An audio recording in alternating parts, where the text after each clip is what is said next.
बिस्मिल्लाहिर्रहमानिर्रहीम। खुश रहें, आबाद रहें, जहाँ भी रहें हैप्पी रहें और हेल्दी रहें। तो आज हम बनाएंगे आपके लिए ब्रेड मलाई सैंडविच, बहुत ही मज़ेदार और टेस्टी होने वाले हैं। तो ये 3 चीज़ों से बन के तैयार हो जाएंगे। टेस्ट में ये लाजवाब होंगे और जब आप इनको खाएंगे तो वाह वाह करते उठाएंगे। ये इतने मज़ेदार सी रेसिपी है और झटपट बनने वाली आसान सी रेसिपी है। तो जब भी आपका मीठा खाने का दिल करे तो ये मज़ेदार सी आप ब्रेड मलाई सैंडविच बनाएं। बच्चों को खुश करने के लिए बेहतरीन ऑप्शन है। मेहमानों को भी खुश कर सकते हैं और इसको एज ए मीठा भी बना सकते हैं। तो ज़बरदस्त सी रेसिपी लेके आए हैं। आइए फिर देख लेते हैं और सीख लेते हैं कि हम इसमें क्या क्या इस्तेमाल करते हैं। सबसे पहले हमने ले लिया मलाई। तो ये तकरीबन पौना कप मलाई है। तो इसको हमने डाल दिया एक प्याली में। मलाई है वही जो दूध से हम उतारते हैं, फ्रेश मलाई आपने लेनी है। पहले के पड़ी हुई जिसमें स्मेल आ रही हो तो वो नहीं लेनी। तो इसमें हमने डाल दी है 4 टेबल स्पून हमने चीनी पिसी हुई ऐड की है। तो ये पिसी हुई चीनी आप बहुत जल्दी पीस सकते हैं। आप इसको ब्लेंडर जग में डालें तो ये पिस जाएगी, बहुत सिंपल है। तो इसको हम अच्छे से मिक्स करके तो अभी हम इसको रेफ्रिजरेटर में रख देंगे, हमें ये ठंडी ठंडी चाहिए। तो यहाँ हमने ले लिए हैं ये हमारे पास हैं 8 स्लाइस ब्रेड के। 8 स्लाइस ब्रेड का हम ये बना रहे हैं मीठा। तो इसके हम कॉर्नर जो है रिमूव कर देते हैं। तो हमने आपको कहा कि आप दूध वो के ऊपर से जो उतरती है बलाई वो लेनी है। तो वो जिसके पास बलाई है वो इस्तेमाल करें, नहीं तो आप वो टेट्रा पैक जो बाज़ार से क्रीम मिलती है आप वो इस्तेमाल करें, वो लें और उसमें आप चीनी मिक्स कर दें। तो ये आपको दूसरा ऑप्शन है। जिनके पास है बलाई फ्रेश वो बलाई इस्तेमाल कर सकते हैं, क्योंकि घर में जो चीज़ पड़ी हुई है उससे अगर बन जाए तो फिर इससे अच्छी बात और कोई नहीं। तो ये देखिए यहाँ हमारे पास है हाफ कप ठंडा दूध। इसमें हमने ये बॉईल किया हुआ है। इसमें डालेंगे हम 2 टेबल स्पून वनीला कस्टर्ड। तो ये भी हम इसको अच्छे से मिक्स कर देंगे। अच्छे से मिक्स करके इसको लम्स फ्री आपने करना है और इसका अच्छा सा आपने स्मूथ सा बैटर बना के तो एक साइड पे रख लेना है। तो ये देखिए इसको हमने मिक्स कर लिया है। तो हम दूसरी तरफ हमने फ्लेम को ऑन कर लिया था। फ्लेम को ऑन कर लिया, पैन चूल्हे पे रख दिया। हमने एक खुला मुंह वाला हमने बर्तन लिया। इससे जो अच्छी चीज़ बनती है कि जब हम इसमें दूध डालें, दूध को बॉईल करें तो दूध भी जल्दी इसमें रिड्यूस होता है। तो अगर इसको हमने दूध को थिक करना हो तो इसलिए जब भी आप इस तरह की चीज़ बनाएं तो चौड़े मुँह वाला बर्तन इस्तेमाल करें। इससे आपका दूध बाहर भी निकलेगा और अच्छा सा बॉयल होगा। तो दूध हमारा बॉयल हो चुका है, क्योंकि हमने इसको पहले बॉयल करके रेफ्रिजरेटर में रखा था और ठंडा था। जस्ट हमने इसको गर्म करना था। और इसके साथ ही हम डाल देते हैं इसमें 4 टेबल स्पून चीनी। 4 टेबल स्पून हमने डाली है उधर मलाई में और 4 टेबल स्पून हमने इधर डाल दी है। तो अब जैसे ही ये चीनी डिज़ोल्व होती है तो हम इसमें और साथ के साथ और चीज़ें डालते जाते हैं। तो ये देखें इसमें बहुत ही अच्छे से बॉयल आ रहे हैं। अब हम इसमें डाल देते हैं वनीला कस्टर्ड का घोल जो हमने तैयार करके रखा था, उसको हम इसमें डाल देते हैं और इसको इसी तरह ही पकाते जाएंगे।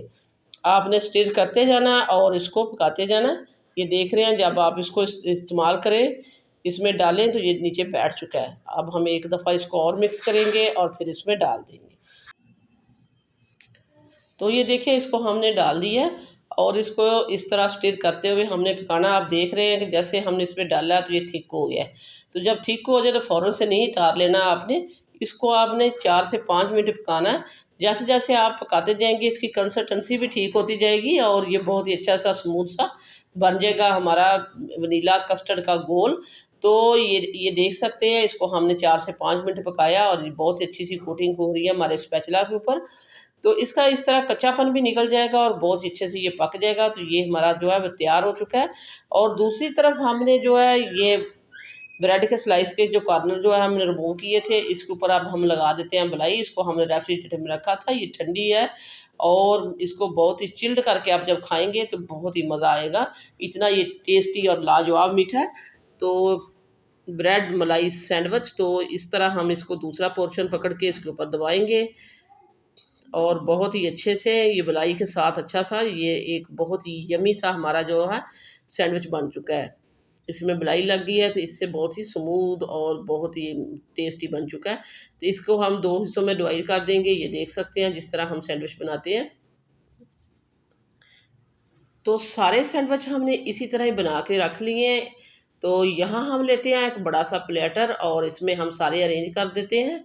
तो वीडियो को देखने के साथ साथ प्लीज़ दावत मेन्यू को सब्सक्राइब भी कर दिया करें। दावत मेन्यू लेके आता है रोज़ाना की बुनियाद पर आपके लिए इजी, सिंपल और आसान रेसिपी। तो अगर इजी सिंपल आसान रेसिपी देखनी है तो सब्सक्राइब करना पड़ेगा दावत मेन्यू को और बेल आइकन को ऑल पे सेलेक्ट कर दें ताकि हर आने वाला नोटिफिकेशन आपको बार वक्त मिलता रहे।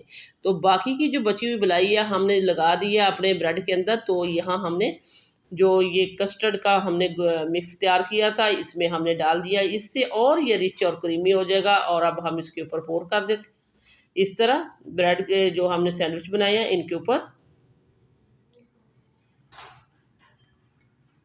तो झटपट बनने वाला ज़बरदस्त मीठा है और जब इसको खाएंगे तो खाने में ये लाजवाब है। इसके टेस्ट की हम आपको गारंटी देते हैं।